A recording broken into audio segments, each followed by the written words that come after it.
anarchic proliferation of abnormal cells invading tissue of the organism. These are the main hallmarks of cancer cells. Breast cancer is the second cause of death among females worldwide and the first cancer affecting Tunisian women.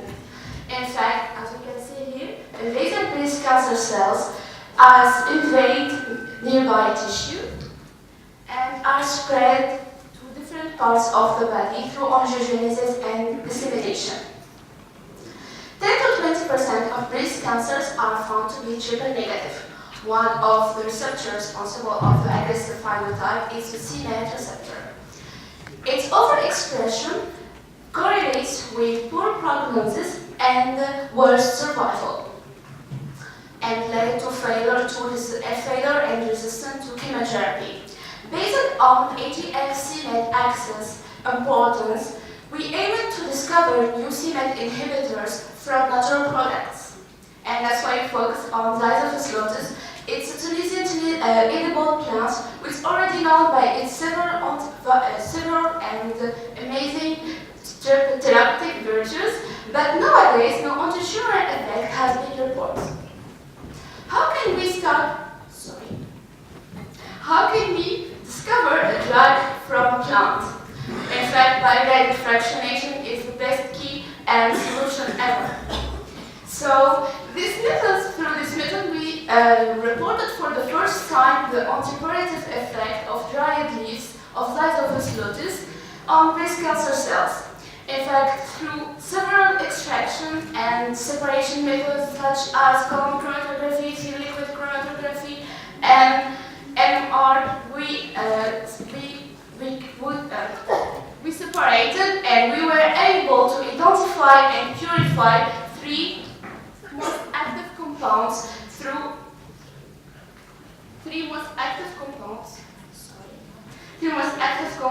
on breast cancer cells through mass spectroscopy and NMR. Our screening was based on cell proliferation and migration. As we can see here, the compound 3 exerted its highest inhibitory effects on mammary cells, MCF7 and MTA, compared to compound 1 and compound 2, without toxicity on non-cancerous mammary cells, MCF10A, and normal fibroblast, NEH3-T3. This compound was also endowed with the highest anti-migratory effect on these metastatic cell lines. So, AGF-c-MET axis regulates the breast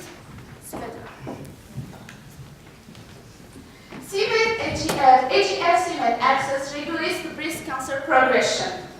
In fact, we wonder if the compound can affect this receptor and its downstream signaling pathways, such as proliferation, adhesion, migration, and invasion. Unfortunately, 63% of triple-negative breast cancer patients have made mutations. Identification of c-MET inhibitors targeting this wild and mutant type is really important. As we can see here, the Dublin screening showed that the highest virtual affinity of the compound to both mutant and c-MET wild type. This was also confirmed in cell-free assay, as we can see that compound 3 inhibited the phosphorylation of the c-MET and was also confirmed in vitro and MDA cells. So the compound 3 blocked totally the phosphorylation of the c-MET in AGF-stimulated cells compared to the commercial inhibitor S-Sutent. This correlates also with the suppression of the quiescent and AGF-stimulated cells without toxicity, and affected also the ability of these cells to form viable colonies in long term. So this effect was correlated with the total blockade of c-MET receptor and affected also its downstream signaling pathways. Generally, photosensitizers induce generation and accumulation of reactive oxygen species. So, for sure, light excitation.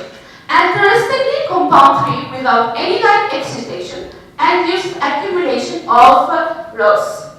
So loss can induce several cell deaths such as apoptosis, necrosis, and autophagy. In an interesting way, compound 3 changed the cell morphology of MTA cells, and this was linked and mediated by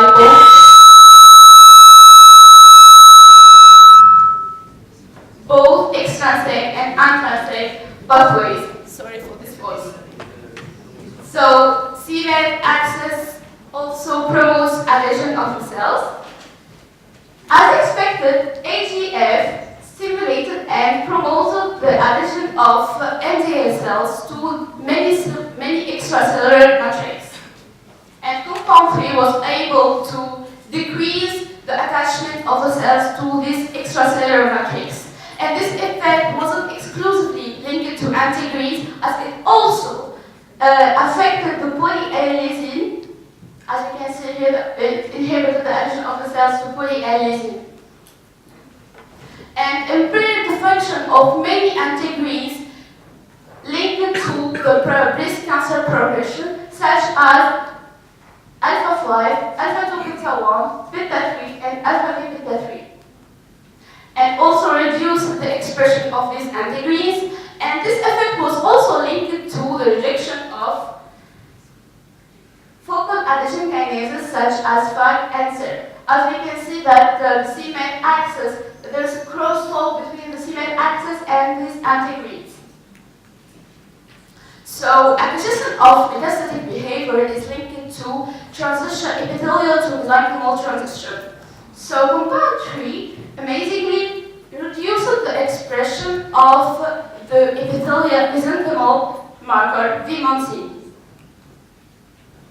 And we all know that migration is a crucial step in metastatic behavior. So amazingly, the compound 3 also inhibited the migration of the metastatic cell lines in a dose-dependent manner in AGF-stimulated cells. And this effect was mediated with the abrogation of beta-catenin, RAC, and Burke's breast tumor kinase. It inhibited its expression. And the blockade of the c-Met axis in vitro was extended in vivo, and we can see here that it inhibited the tumor development through the rejection of the tumor volume and weight without toxicity. So as a novel c-Met inhibitor, compound 3 was able to block the c-Met signaling pathways and c-Met receptor, and also in vitro and also in vivo, as it inhibited the tumor development. So this work is in progress in order to describe the mechanism of action in vivo and in resistant models. I aim to thank and I want to thank Dr. Khadija Saifi bin Khalil, who supervised this work, and our collaborator Dr. Khalid Said and his wonderful team, who hosted me at the Department of Basic Pharmaceutical Science at the School of Pharmacy at Louisiana, USA, where I performed the whole bioguided fractionation. And thank you for your attention.